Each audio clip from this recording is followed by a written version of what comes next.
Yes po, magandang hapon po. So ito po, tapos na po yung aming louver, wooden louver na 3 meters ang taas. Yan po, kung paano ino-operate ni, paano i-operate po. Yan. May stick siya sa gitna, so ipapakita ko mamaya. So ayan po siya sinasara. Yan, sinasara. Then open mo yan, kinlibutan, kalakalali. So ayan po, bubuksan niya. So sumusunod silang tatlo. Tapos yan, magpapad dyan.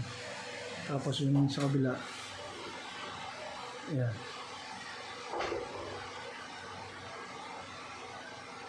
Yan. So nakabukas na po yan. Tapos ibalik mo yung alayan niya. Ayan siya. Sumusunod yung tatlo. Yan. Tapos sa kabila. Nakakalala niya. So ayan po siya. Yan. Yan. Tapos bubuksan ulit.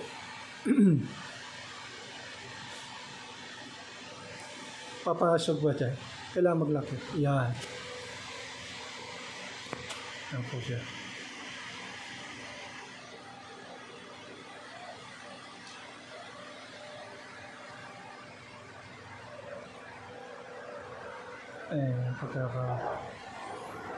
Details po. Ayan.